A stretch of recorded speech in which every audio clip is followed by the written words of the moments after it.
యోహాను సువార్తలో గతంలో మనం చదివినాం. యోహాను సువార్త 5వ అధ్యాయంలో క్రీస్తు ప్రభు యొక్క దైవత్వానికి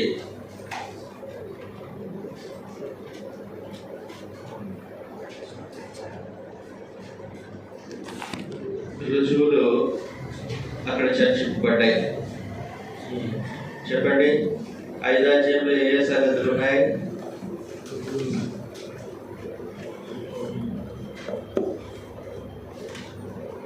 ఐదో అధ్యాయంలో ఏ సంగతులు చూసాం?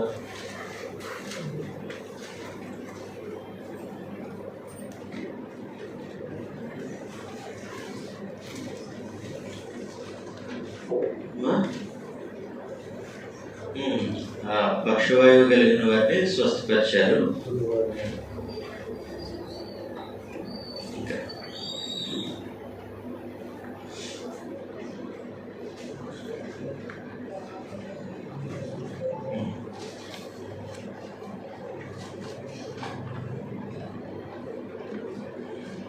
దేవుడు తన సొంత తండ్రి అని చెప్పి తను దేవునితో సమానముగా చేసుకొనెను అన్నమాట ఉంది కదా.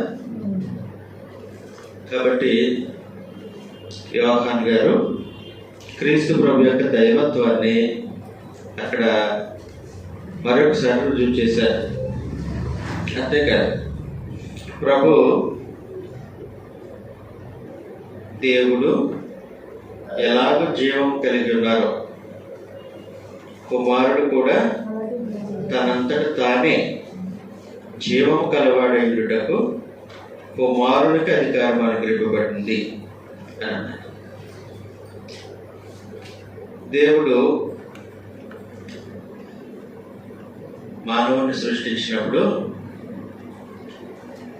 తనలో ఉన్నటువంటి జీవాన్ని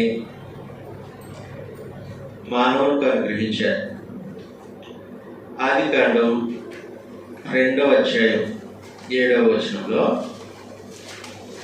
ఆదికాండం 2వ అధ్యాయం 7వ వచనం, దేవుడైన యెహోవా నేల మట్టితో నరుని నిర్మించి వాని నాసికారంధ్రములలో జీవవాయువును ఊదగా నరుడు జీవాత్మ ఆయను. కాబట్టి నేల మట్టితో నరుని యొక్క దేహాన్ని రూపాన్ని నిర్మించిన తర్వాత తనలో నుండి జీవాన్ని నరునికి పంపించారు. ఇక్కడ ఒక ప్రాముఖ్యమైనటువంటి సంగతి ఏంటంటే, తండ్రి సొంతముగా జీవం కలిగినటువంటి వారు. ఆయన అబ్సల్యూట్ లైఫ్, ఆయన సొంతంగా జీవం కలిగినటువంటి వారు. ఆయన ఏం చేస్తూ ఉన్నారంటే మానవునికి జీవాన్ని ఇస్తున్నారు. తొలి మానవుని నిర్మించినప్పుడు కూడా అదే సంగతి జరిగింది. నేల మట్టితో నరుని నిర్మించాడు, కరెక్ట్. ఆ నరునిలోనికి జీవాన్ని పంపించింది దేవుడు. అప్పుడు నరుడు జీవాత్మ అయ్యాడు అని ఉంది. ఎఫెసీయులకు రాసినటువంటి పత్రిక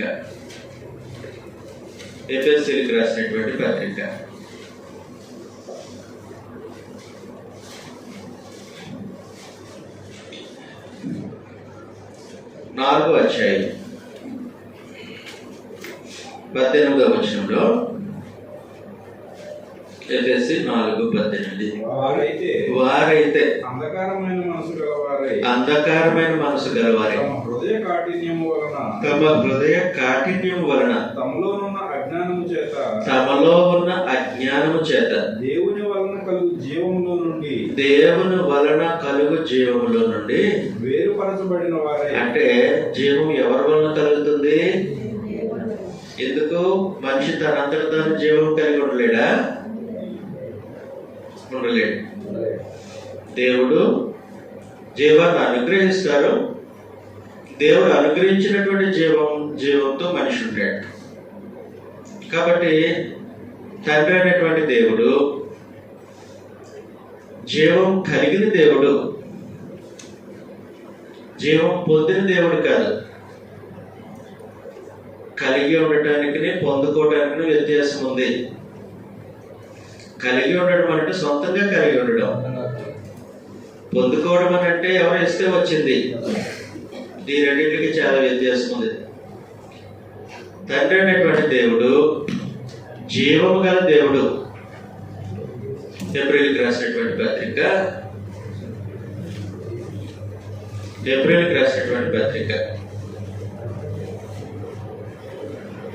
10వ అధ్యాయం 31వ వచనంలో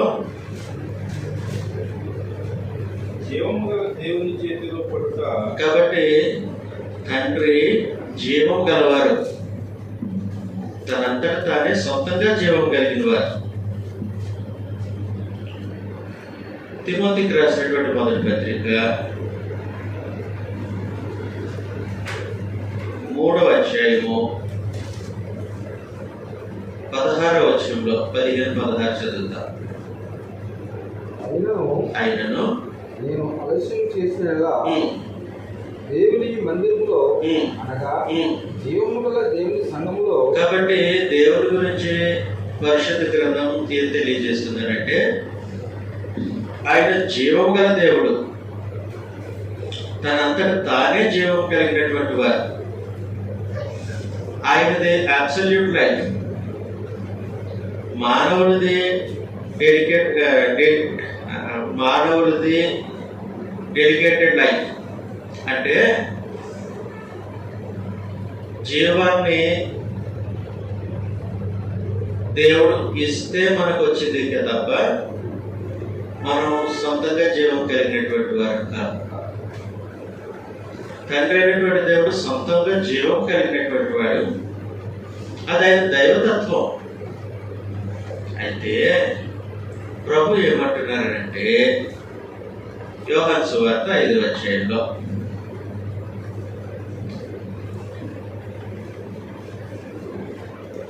యోహాను సువార్త 5వ అధ్యాయం 25 నుంచి చదువుతున్నాం. వృద్ధులు దేవుని కుమారుని శబ్దం విని విను గడియ వచ్చుచున్నది, ఇప్పుడే వచ్చినది, దానిని వినువారు జీవితులని మీతో నిశ్చయంగా చెప్పుచున్నాను. తండ్రి ఎలాగో తనంతట తానే జీవం గలవాడై ఉన్నాడో, తండ్రి ఎలాగూ తనంతట తానే జీవం గలవాడై ఉన్నాడో అలాగే కుమారుడును తనంతట తానే జీవం గలవాడై ఉంటాడు. ఆయనకి జీవం ఎవరిని ఇవ్వాలా? యేసు ప్రభుకి జీవం ఎవరిని ఇవ్వాలా?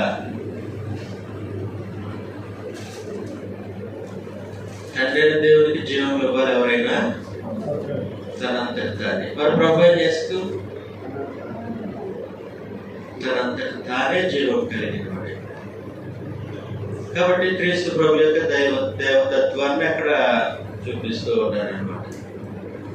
తనంతట తానే జీవం కలిగిన వారై ఉన్నారు.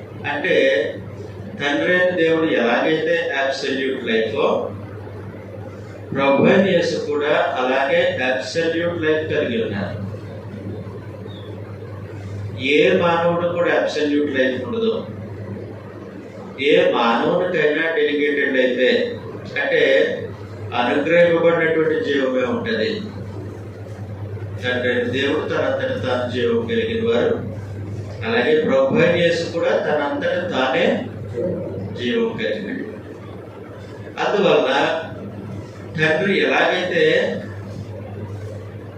జీవాన్ని మనుషులకు ప్రసాదించారో, ప్రభు యేసు కూడా ఆయన యందు విశ్వాసం ఉంచినటువంటి వారికి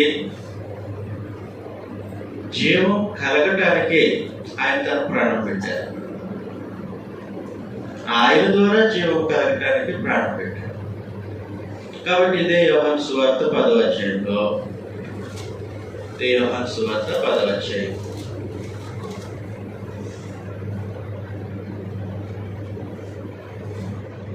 10వ వచనంలో నుండి దొంగతనమును, హత్యను, నాశనమును చేయుటకు వచ్చును గాని మరి దేనికి రాడు. గొర్రెలకు జీవము కలుగుటకును, అదిగోండి కలుగుటకు జీవం కలుగుటకు, అది సమృద్ధిగా అది సమృద్ధిగా కలుగుటకు నేను వచ్చిందని మీతో నిశ్చయముగా చెప్తున్నాను. కాబట్టి ప్రభువైన యేసు ఆయన జీవం కలిగిన వాడై ఆయన ఎందుకు విశ్వాసం ఉంచేటువంటి వారికి జీవమును అనుగ్రహించడానికి, వారికి కూడా జీవం కలిగించడానికి ఆయన వచ్చారు. అందువలన అపోస్తలుల కార్యగ్రంథము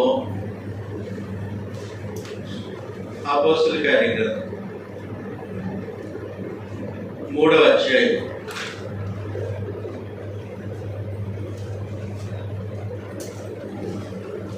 15వ వచనంలో మీరు జీవాధిపతిని చంపితురు గాని ఎవరు? ఎవరా జీవాధిపతి? తనంతట తానే ఎవరైతే జీవం కలిగి ఉన్నారో ఆయన జీవాధిపతి. అందువల్ల ఆయన శరీరాన్ని ధరించుకొని భూమి మీదకి వచ్చిన ఆయనకు ఉన్నది అనుగ్రహింపబడిన జీవం కాదు, ఆయన తనంతట తానే జీవం కలిగి దేహాన్ని ధరించుకొని భూమి మీదకి వచ్చిన. కాబట్టి ఆయన ఏం చేయగలరంటే, తండ్రి ఎలాగైతే మనుషులను జీవమిచ్చి బ్రతికించారో అలాగే ప్రభువైన యేసు కూడా జీవాన్ని ఇచ్చి మనుషులను బ్రతికిస్తారు. యోహాను సువార్త 5వ అధ్యాయం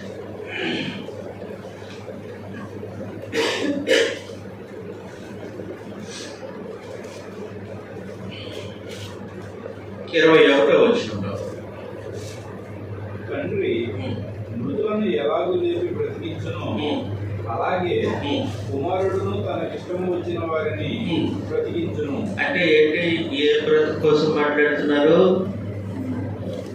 ఆత్మ సంబంధమైన బ్రతుకు, ఆత్మ సంబంధమైనటువంటి చావులేని స్థితి కోసం మాట్లాడు. ఆత్మ సంబంధం మనుషులు చనిపోయారు, బ్రతికించగలిగేది ఎవరు? తండ్రి. అలాగే కుమారుడు కూడా తనకు ఇష్టం వచ్చిన వారిని బ్రతికిస్తాడు. తనకి ఇష్టం వచ్చిన వారిని అంటే ఎవరిని ఇష్టపడతాడు ఆయన? 24వ వచనం, నా మాట విని నన్ను పంపిన వాని యందు విశ్వాసం ఉంచువాడు నిత్య జీవము గలవాడు.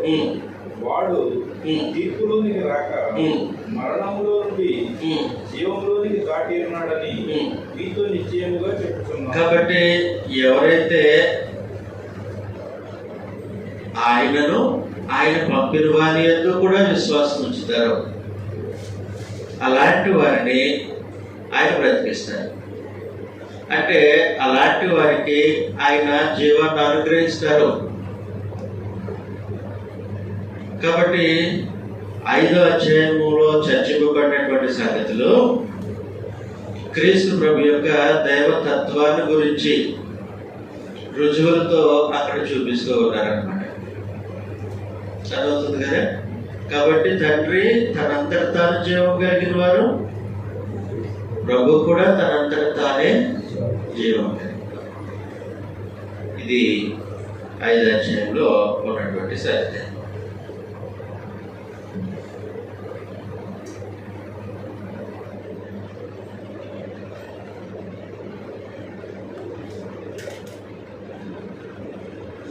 ఆరో అధ్యాయంలో